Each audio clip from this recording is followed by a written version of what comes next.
Welcome. I'm E.G. Marshall. The family has, for a long time, been one of the strongest institutions of our civilization. There are those who swear by the sanctity of the family. There are others who have said, God gives us relatives. Thank God we can choose our friends. Only when the family is attacked can one judge its true strength. Either it falls apart and disintegrates, or it holds firm. Our story deals with such a test.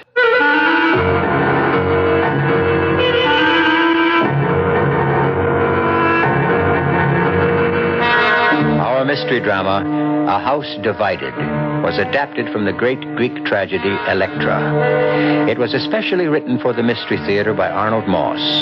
It stars Joan Lovejoy and Larry Haines.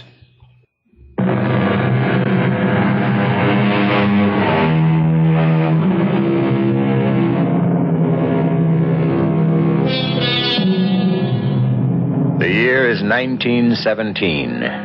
All Europe was now at war. In April, President Woodrow Wilson asked Congress to join in the war against the Germany of Kaiser Wilhelm II. Doughboys were already off to France, singing, "We won't be back till it's over there." But in a large Midwestern city of the United States, another kind of war was just starting. With the promised passage of the 18th, the Prohibition Amendment, the forces of crime began to gather their troops in a campaign to fight that law and all laws. Augie Menon, District Attorney's Office. It's Claire, Augie. Oh, hi, darling. What's up? Why are you calling at this time of day? Well, I had to. Augie, I'm so worried. Something must be done. And we can't wait. The children, they're all right? Erin's in no trouble? No, he's fine. Ellie off in another of her moves? No, it's not the children this time, Augie. It's you. Me? Yes, I ran into Jim Allen at Enrichi's, or better, he ran into me. He's out for no good, Augie. He means to give you trouble. So, what else is new? You're getting in his way, he said. Yeah, that's my job, darling. It's what I'm paid to do. I'm frightened, darling, for you and for the children. If he said anything to threaten our two kids... No, not in so many words, but there's no telling where Big Jim will stop. Darling, why do you tell me all this as if I didn't know already? Well, because Alan mentioned something that I can't repeat on the telephone. You can't? Well, you told me more than once. You never know who might be listening. True. As soon as you get through, please meet me at 6 o'clock. Where? At 438 East Floyd. Well, East Floyd? Darling, that's clear on the other side of town. Yes, I know. Pretty run-down neighborhood. Why there? Oh, Augie, I have a reason, a most important one. You'll have to trust me. You'll be there then at 6? Well, if you say so. But what's the mystery? Just be there and you'll see. Well, I've got to run. Goodbye, dear. See you soon. You're really something, Claire. Really. You never know who might be listening. Well, the important thing, my darling, is that you'll surely be there. On time? Augie? Always on time. He'll be there on the dot of 6, or I don't know my Augie. You know, I can see his face when I walk into that garage and say, "We never met, Mr. D.A., not formally. That is, my name is Allen, Big Jim Allen." You'd be surprised how many things we share in common. That's very funny, Jim. That ought to kill him.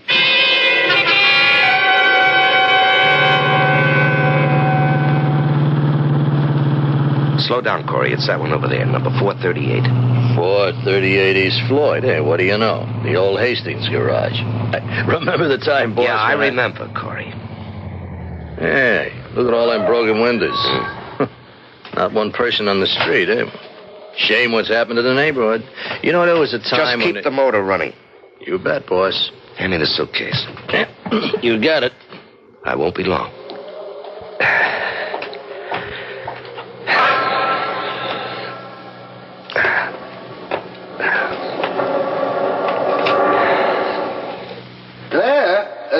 Claire, dear, is that you? whatever made you choose... You're very punctual, Mr. Menon. Who's that? Here, I'll put the flashlight on my face. Can you see? Allen. Big Jim Allen. What are you doing here? Well, I could ask you that.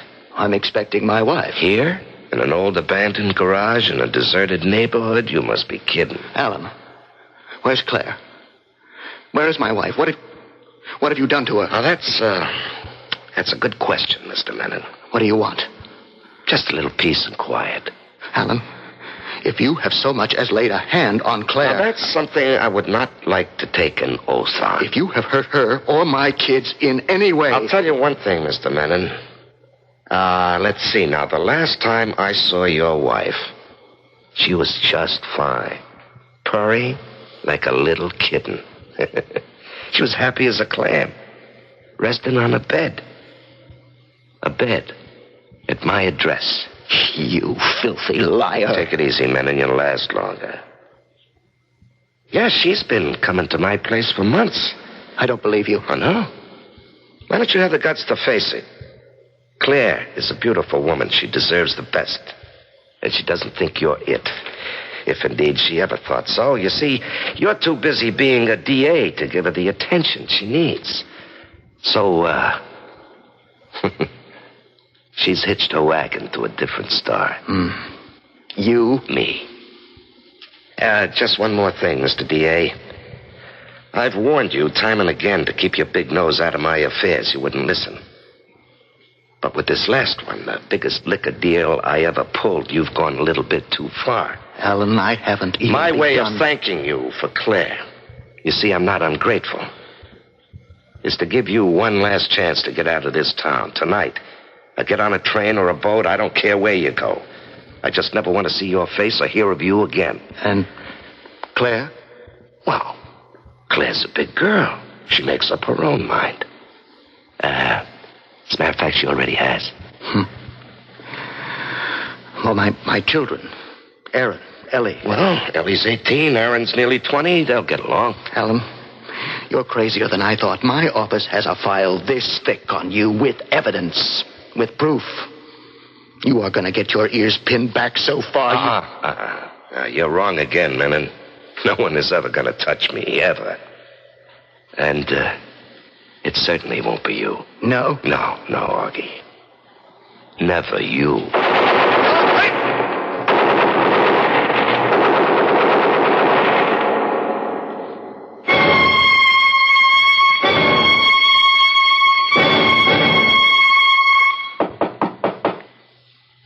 Ellie, open up. It's me, Aaron. Come on in. The door's open. Are you, all right, Ellie? I'm drained. I don't like cemeteries. The idea of death, of dead people, I just can't take it. Father's funeral was such a lie. Our mother in her black dress and veil watching as they lowered Father's body into his grave, making as if her little heart was being torn apart.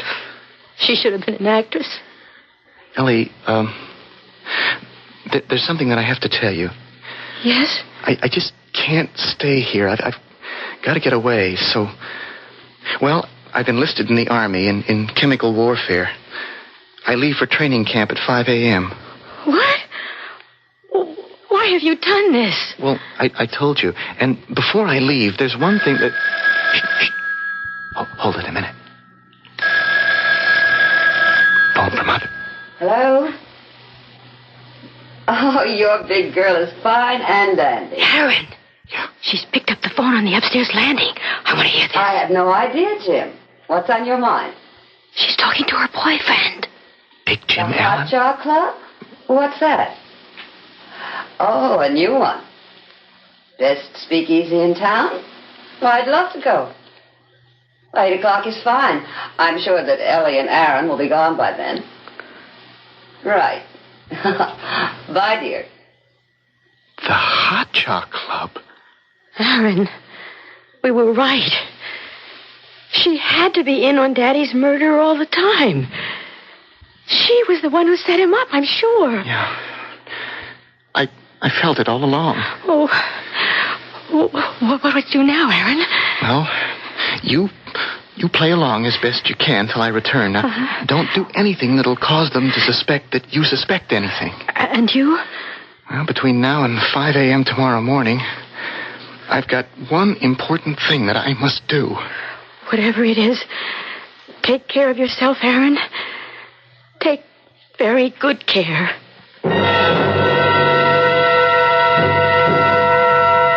Corey, have you got the third stud for this dress shirt? There's one missing. I had it in my hand more than a minute ago. Hey, here you are, boys. Oh, fine. Hey, that reminds me of the time... Corey. Yeah, boys? I've been thinking.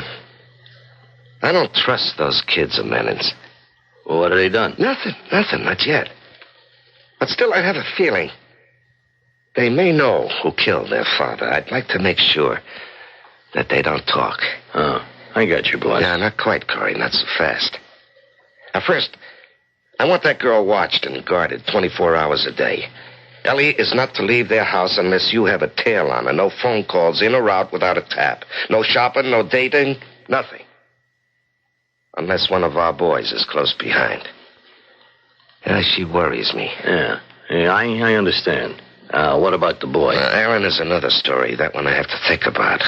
Anything in the evening paper? No, not too much. The cops still ain't got a clue to the disappearance of Augie Menon. No, that's very interesting. Yeah, they fine-tooth comb the city. There's not a shadow of the old Augie. It's amazing, isn't it, huh? Yeah. Lake Michigan gets very deep in parts. Cement goes down real quick. Oh, my coat, please.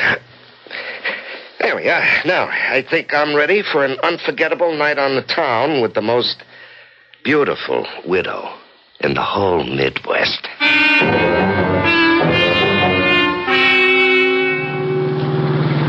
When we walk into the place, no one will notice me, I promise you. Why do you say that, Jim? Because, my dear, they'll all be saying, who is that gorgeous lady dressed in black? Why, they won't even be able to take their eyes off you to see who the gentleman is. Oh, they'll notice. Because it's you. Here you are, boys. Yeah. Yeah, good crowd. Your friend, the owner of this place? Oh, he does things right, you'll see. Well, have a good time, the both of you. Now, watch your step getting out, Mrs. Menon. Thank you, Corey. Yeah, be back at 1 o'clock, huh? Right.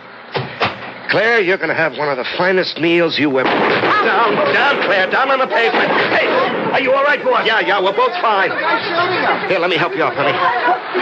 Where is he? He ran off into an alley someplace. Did you get a good look at him? No, it happened so fast. It was the kid, boss, some young punker. Oh, no, I don't believe it.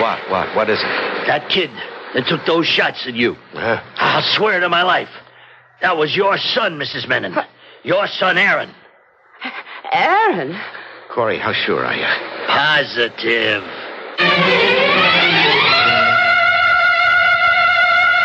The scriptures offer us two contradictory pieces of advice. One says, whosoever shall smite thee on thy right cheek, turn to him the other also. But in addition, we are told that we should exact an eye for an eye and a tooth for a tooth. It's obvious that neither Jim Allen nor Aaron Menon are prepared to turn any cheeks. That they both agree with the admonition in Genesis that says, whoso sheddeth man's blood, by man shall his blood be shed. I'll be back shortly with Act 2.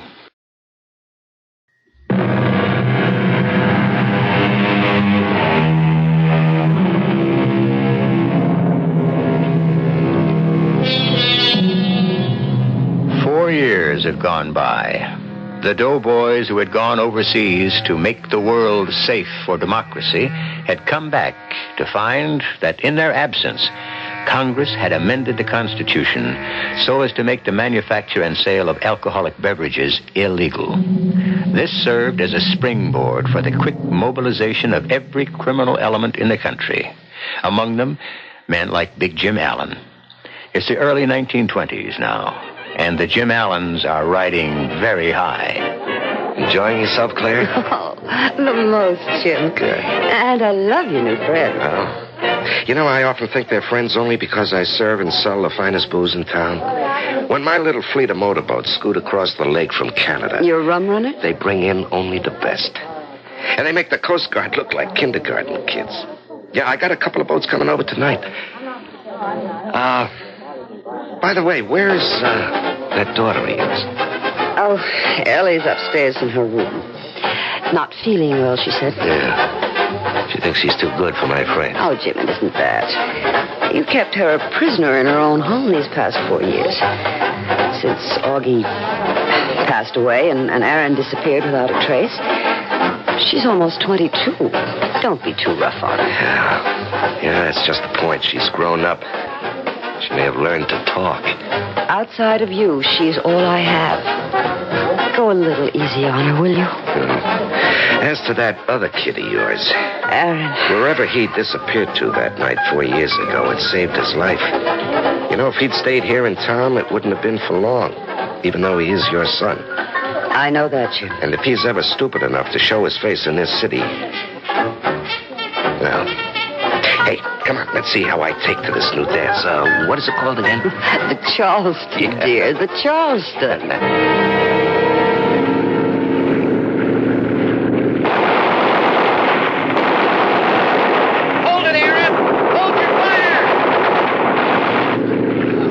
I would have given anything to get that little rum runner, especially that one. Aaron, the Coast Guard can't win them all. Tonight the fog's as thick as soup.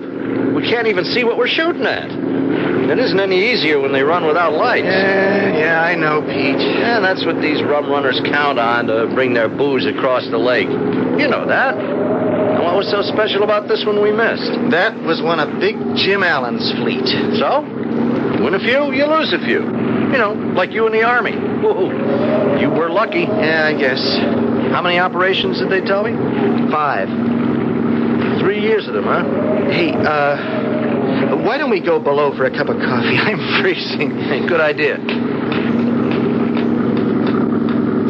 I shouldn't have brought that up. I'm sorry. No, I don't mind. At least not anymore. When that big tank of poison gas exploded in my face back there in those French minefields, Pete, I was so close to death, they just about gave me up. My hands, my face, burned almost to the bone. I nearly lost my eyes as well. See, that's why I wear these dark glasses. You're right, I was lucky. I can imagine what it was like when they took those last bandages off your face. When you looked into the mirror, you saw a complete stranger. I told you, my own mother wouldn't know me. That's something I'm counting on. You are a lucky fella. Hey, here's your coffee. Oh, thanks. Yeah.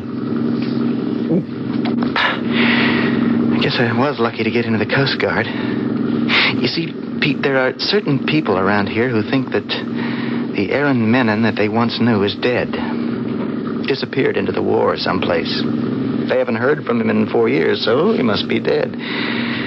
People who wouldn't hesitate a minute to make Aaron Menon, if they thought he was alive, heavier by 2-3 pounds of lead. Oh, yeah, I see. But they'll never recognize me with this new face I've got, courtesy of some of the best medics Uncle Sam provides. Does that include your sister? Ellie? Ellie'll know me. How, Aaron? Well, let me roll up my sleeve. There, you see this? Good Lord. What is that? A scar. Well, it's shaped like a lizard or an alligator. Yeah. When I was 3 years old, I ran into the kitchen, and the cook had a pot of boiling water in her hand. It spilled onto my arm and left this scar. Well, I've never seen anything like it. Mm-hmm. And when Ellie sees this, she'll know it's me. A little more coffee? Oh, yeah, thank you. Well, we ought to be ashore in half an hour. I've got a very busy night ahead of me. What is it, Corey? Some kid downstairs, a young punk. He wants to see you. Who is he? What does he want? He says he's got some kind of news about Aaron Menon or... Aaron Menon? What kind of news? I don't know, something about Aaron's body. He said he had to speak to you. Aaron's body? Mm-hmm. Where's he from? New kid in town. He's with the parish mob. Or so he says. Where is he? Outside, waiting in the hall. Okay, let him wait. Meantime, you keep an eye on him every minute. Ellie. Ellie, dear, stop being such a stubborn girl. Now that our guests have gone, your father wants to talk to you. Jim Allen is your husband, not my father. My father is dead, murdered. Jim's almost out of patience with you, and so am I. I've waited this long, Mother. I can wait a little longer. For what? For the day my brother Aaron comes to see me. A visit from the dead. There are no such thing as ghosts. I have hope. Of what? Of Aaron coming back and with one bold stroke rescuing his little sister from the big, bad ogre? Wake up, Ellie. You're a little grown up for fairy tales. Besides, if he ever did turn up, he'd be in trouble, big trouble. And I would do nothing to protect him. Even if I could. I find it hard to understand you, Mother. He's your son. He tried to kill the man who is my husband. Your husband? The man whose hands you'd like to think are clean? The man who almost wept with joy the day he heard my father had been murdered? I won't listen to that kind of talk. The truth hurts, doesn't it? Come in. Ellie. If you don't mind, I prefer to stay here in my room. Well, you may not when you hear what I got to tell you. What is it, Jim? Young fella downstairs turned up out of nowhere. One of Parrish's mob, a new kid. Well, what is he to do with me or Ellie? Well, a kid comes with some unexpected news. Aaron, he says, is dead. He says he was killed. That's news. Not the way you think. Not in the war, but here, right here in town. I don't believe it. Yeah, this morning. The kid was in on it, he says. Well, where is the body? Yeah, exactly what I asked. Well, they've got it stashed away someplace. The viewing price is $5,000, worth every cent of it, to know that Aaron is really out of my hair forever. Even if it's true, that still leaves one of us, Mr. Allen. Yeah, how well I know. Meantime, we'll make a little date with the young man downstairs, Buddy Cummings. A date to witness the remains of your late but unlamented brother, Aaron. Claire? Yes, Jim. Come on downstairs. Oh, Ellie, I think you might find it interesting to talk with this young fella, too. So won't you join us? This once? I think I will. Mr. Allen, we've got the body.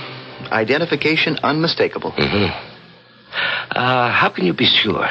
Well, you know about the scar on his right forearm? Yeah, I do. Well, then, you won't be disappointed. Jim, if you don't need me... No, I think we've done all we have to.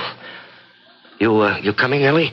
If you don't mind, I'd like to stay and talk a little more with Mr. Cummings here. Be my guest, as always.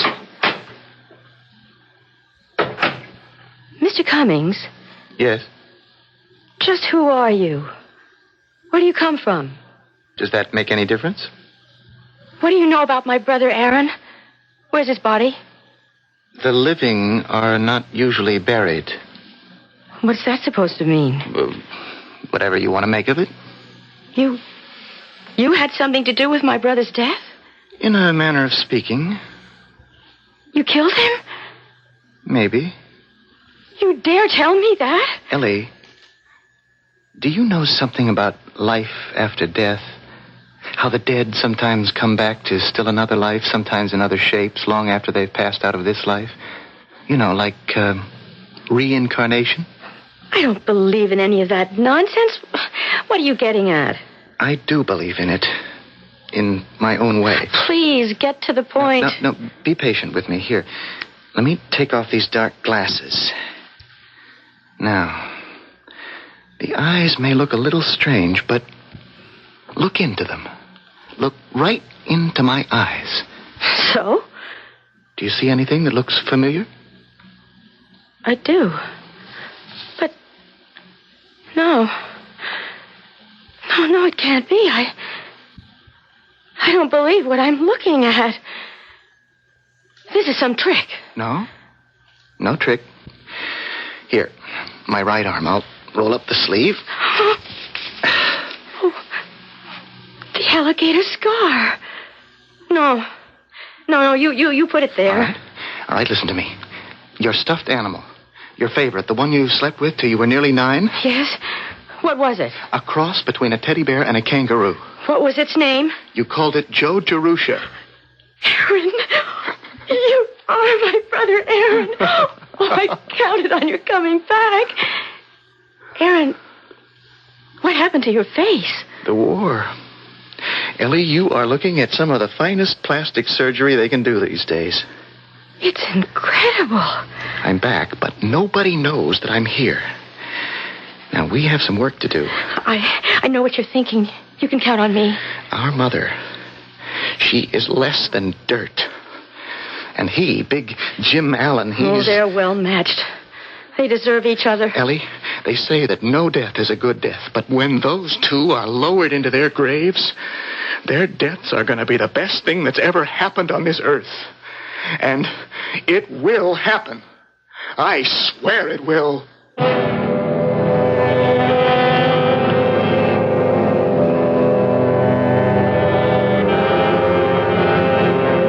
We have heard that he who insists on getting his revenge keeps his own wounds green, which would otherwise heal of their own accord. And we've also been told that he that will venge every wrath, the longer he liveth, the less he hath. Despite this, Ellie and Aaron Menon are resolved that the murder of their father will not go unavenged, that the murderers will not go unpunished. Just how will this happen? I shall return shortly with Act 3.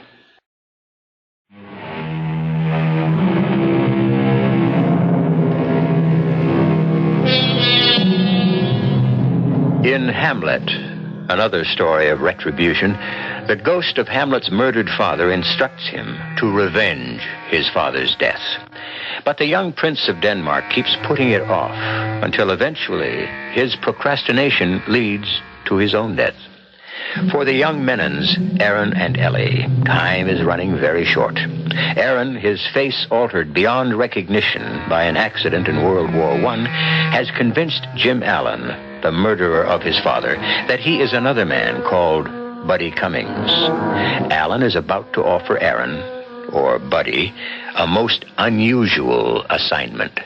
Do you think you can pull it off, Buddy, without Ellie suspecting anything? Oh, I'm sure I can, Mr. Allen.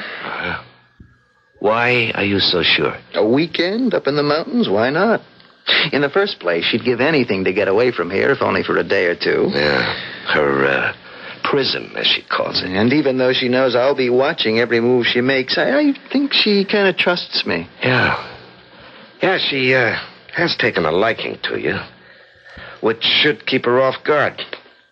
Okay, now, Corey, I'll give you a road map, directions to the place, and the keys. Tomorrow's Saturday. I'd get an early start if I were you. Okay, I will. Yeah, just one last thing. Now, you do the job the way it's best for you. Only get rid of the body the way I suggested. It can't fail. It never has. We understand each other perfectly, Mr. Allen? Yeah, I'm sure. And it's Jim from now on. Big Jim, if you like. Thank you. Now, next item on the agenda.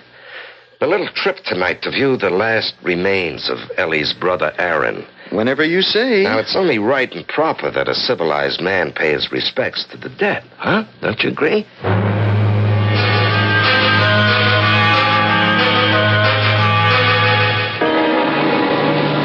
Oh, this is a great night we picked. Rain's coming down so hard you can hardly see. Well, we're just about there. In fact, we've arrived. This is it. Looks like we'll have to make a run for the building if we don't want to get drenched. We'll manage. Umbrella? No, the wind would blow it inside out. Let's run for it, huh? Okay, follow me. Here goes.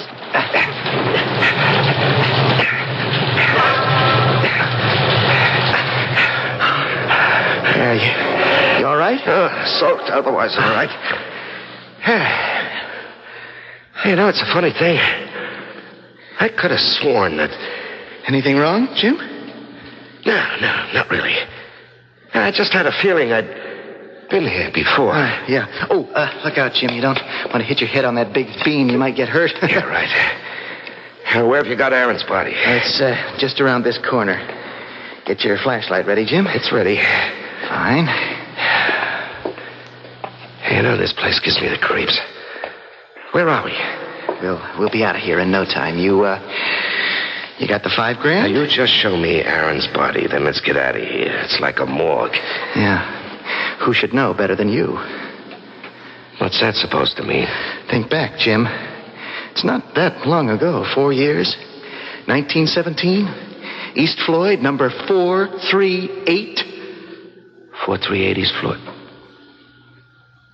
I knew there was something about this place that was familiar. And it's no coincidence that it's the same place, the same location where you shot down Augie Menon. What? Aaron's body is here, in the same place where you rubbed out his father. Now, where'd you get that crazy idea? I read the papers, Jim. And I also can read between the lines. All right. Just show me the body. Let's get out of here. You're looking at it. Where? I don't see anything. In front of you. Right here. All I see is you. That's right, Mr. Allen. Hey. Give me that flashlight. Now, keep your hands exactly where they are. Don't move. Now, what is this? You going out of your mind?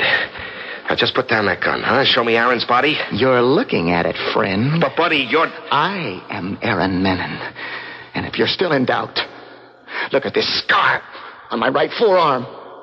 Recognize it?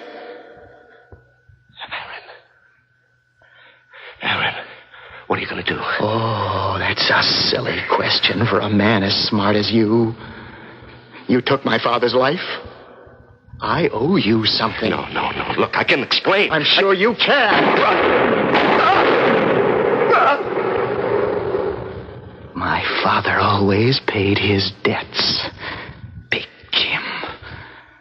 You and my mother should have remembered that.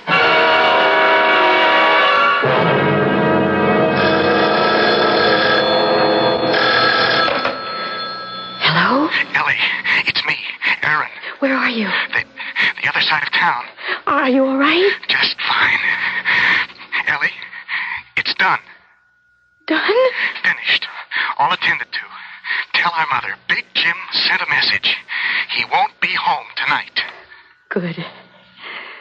Very good. When do I see you? A few more things I have to do tonight. Tomorrow morning. Here? At the house? Yeah, where else? I have a better idea, I think. Oh, what is it? Tomorrow is an anniversary of sorts. Of course. Someone we know will make a trip to Good Hope Cemetery to lay flowers on a grave. I'll be there, too.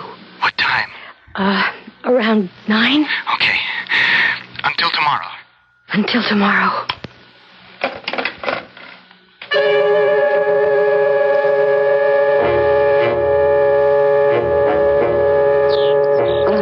The place is so deserted. Not a soul in sight. It's early. You'd think they'd take better care of the graves. Perpetual care, indeed. They could look better, Mother. All these weeds. That's why I bring my own garden shears and the plants and the little spade. I feel it's the least I can do in memory of your father. The very least. Meaning? Such complete devotion. Such warm, personal care. Oh, spare me your sarcasm, Ellie. A pity you show so much more love for my father's memory than you showed for him when he was still alive. Don't start that again. Not here, and not today. Please hand me that small flower pot. No. The one over there. The ice plant. Why do you suppose it's called an ice plant? Any idea, Mother? None. Maybe because it has no heart. Or one of ice. Plants don't have hearts. Neither do some people. Ellie, once and for all, your father is dead. Nothing you do or say will ever bring him back. That's true, Mother. And no amount of flowers or these plants upon his grave will ever clean your heart of guilt. Must I hear that again for the last time, Ellie? It may indeed be the last time. So listen well, Mother. For 4 long years, I have waited for this chance. I've watched and waited with a patience I didn't think I had, while you brought your lover to my father's house, my father's bed, even when my father was still living. I don't have to hear this. Oh, yes, you do. You're hurting me. Let go of my arm. Then listen. Since that time, my heart has been filled not only with grief and sorrow, but with hatred, poisonous hatred for both you and Alan, but especially you. I am your mother. Only because you brought me into this world. And then you thought your job was finished. You spent more time in front of your mirror, admiring your beauty, than you ever did on Aaron or on me. You always hated me. And with good reason. What reason is there for a child to hate its mother? You asked that? Oh, I'm sorry to be late. Good morning, Mrs. Mannon. Buddy Cummings. What are you doing here? Is something wrong with Jim? I came on an errand, something I have to do. Here in the cemetery? For Jim? What is it? Oh, Jim didn't send me. This one is for me. For you? I don't understand. Tell her. What do you want me to? Why are you taking your glasses off? So you can look into my eyes. See anything familiar? I don't believe it. Show her your arm. Here. My right arm. Oh, it can't be. You've seen this scar before, haven't you? Yes, Mother. It's me. Aaron. But your face... What happened to your face? Long story. And we haven't got much time. Why are you trembling, Mother? What do you want of me? Didn't you think there'd be a day of reckoning? Didn't you know that Ellie and I would never rest until we faced our father's murderers and paid them back? Well, when Jim hears about this... Oh, Big Jim. Big Jim is dead. You killed him? Yes. And now it's your turn, Mother. Aaron? You wouldn't dare. You don't have the courage to kill in cold blood your own mother? Oh, no. I know my son. Aaron, what are you waiting for? She's right, Ellie. I can't. I can't. Give me your gun. No, Ellie. Don't you move, Mother. Stay exactly where you are. Ellie, what are you doing? This pair of garden shears she brought Stop with her. her, Aaron. Its points are sharp, and its blades cut Ellie, deep. no. Like this. And this.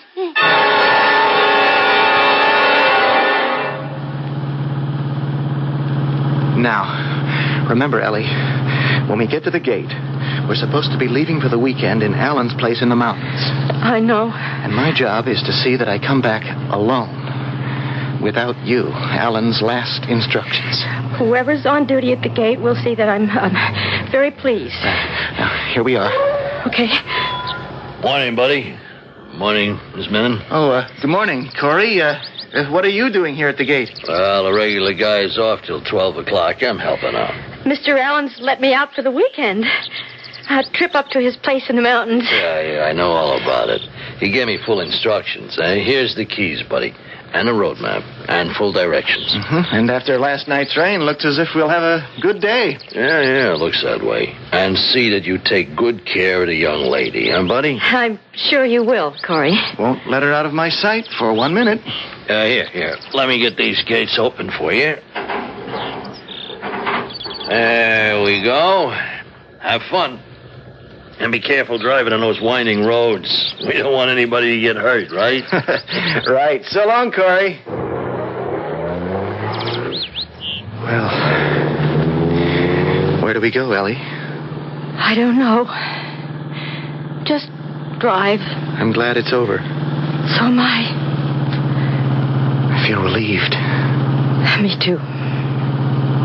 Sooner or later, we'll be discovered. You know that. I suppose so. And charged with murder. I don't care now. We did what we both knew we had to do. The law may see it differently. It doesn't matter. Yeah, I agree. For the first time since our father's death, I feel I'm free. And so do I, my brother.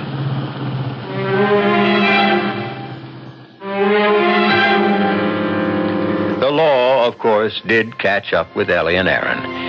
And to the law, Murder was murder, no matter what the justification.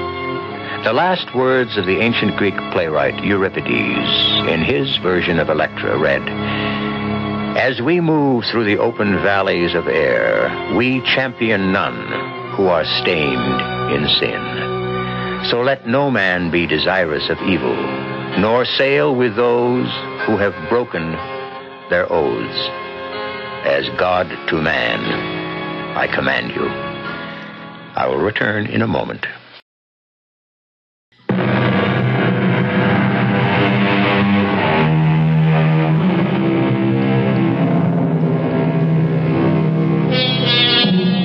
Many of our celebrated playwrights have gone back to the tragedies of the ancient Greeks for inspiration. Our own Eugene O'Neill, among others.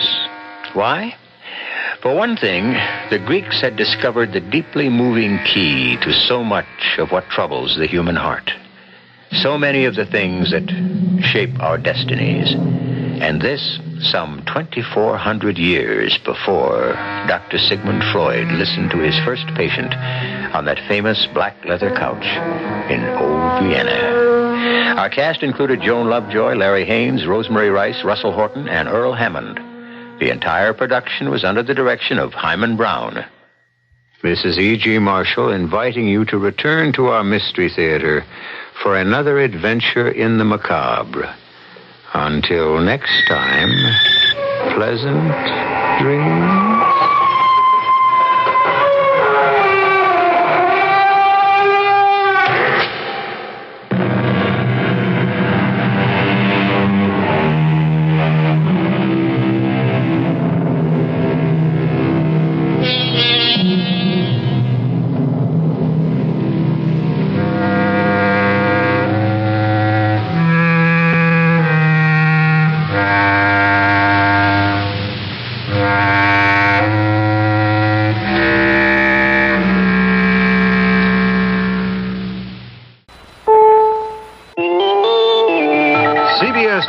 Several congressional leaders are applauding the serious tone of President Carter's message on the energy crisis. This is Doug Poling reporting on the CBS radio network. The president went on nationwide radio and TV to ask the American people to support stiff new energy proposals he will outline to Congress on Wednesday. Senator Abraham Ribicoff, Democrat of Connecticut, says he thinks Congress will agree that action is needed. As I sense the mood of the Congress, they finally understand that something has to be done. We've been drifting too long with the problems that we've had in the field of energy. House Majority Leader Jim Wright of Texas said he hopes the president will accompany his appeal for conservation with some practical programs to stimulate the development of new energy sources. More on the president's speech in a moment. Here's contest news. Our first winner in the General Mills Radio Adventure Theater contest is Mrs. Vicki Hartman of Iron River, Wisconsin. She listens to us with her grandson, and she'll be taking her husband, daughter, and grandson, of course, on a week-long, all-expense-paid vacation to Disneyland. I'm Hyman Brown, producer-director of the program. You, too, can win a week for 4 at Disneyland. Fly first class, luxuriate at the Anaheim Hyatt House just across from the park, enjoy all meals free, as well as all attractions, including Space Mountain, opening soon. It's adventure and excitement that can only happen at Disneyland, and it's yours if you're a winner. We have 400 Mickey Mouse watches for runners-up, too. But the contest closes April 25th, so hear how to enter on the General Mills Radio Adventure Theater Saturday and Sunday on many of these CBS radio network stations. In his energy message, President Carter told Americans that coming shortages of energy confront the United States with a crisis as serious as war. He said the problem can only be met with inconvenient and painful sacrifice. Brock Evans of the Sierra Club, an environmental group, says any plan will face tough going in Congress. Congress is so pressured and tied to the special interest groups. Labor groups are going to oppose taxes on big cars, and oil companies are going to oppose everything except deregulation so they can get the maximum price, and the coal company is going to oppose strip mining laws and so on, and of course we'll oppose some things too. In his speech, the president spoke of a need to increase coal production. Joseph Tovey of the Wall Street firm of Tovey & Company told what that could mean to the investment community. Well, I think it's going to be rather bullish for the coal stocks. I think it's going to be bullish for the companies that are manufacturing coal mining machinery. I think it's probably going to be relatively bearish for the oil stocks, and possibly for the companies that are involved in refining oil, and also for the tanker companies. Because when the president says we're going to import less, and the president says we're going to be using less gasoline, it's got to mean that those companies are going to be having less business. The U.S. Public Health Service says it's recommending flu shots before the next flu season for elderly and chronically ill people. Dr. James Dixon of the Department of Health, Education, and Welfare spoke of some likelihoods for the coming flu season. The likelihood of the type of influenza infection may possibly be seen next year, and the likelihood of the groups that might most likely be involved. And on that basis, they made a recommendation to the Secretary that the two strains of influenza that I mentioned be made available basically to those under the highest risk. The government says the elderly and the chronically ill should be protected against two types of flu, A. Victoria and B. Hong Kong. Reports from Kinshasa say that government troops are advancing on a broad offensive against rebels who have invaded Zaire. In an interview published in Paris, King Hassan of Morocco says he has proof that Cuban troops are involved in the fighting in Zaire. Morocco has sent 1,500 of its troops to help repel the invaders. Cuba has denied having any troops in Zaire. Agriculture Secretary Bob Bergland on Monday told President Carter that the western drought has caused serious damage to California's permanent water supplies. Bergland, who just completed a 4-day tour of the area, also said that without relief from the drought, there will be a devastating reduction in California's fruit and vegetable production. Bergland said that over a period of 2 years, there has been a 35-foot reduction in the water table in some areas of California. This is Doug Poling, CBS News.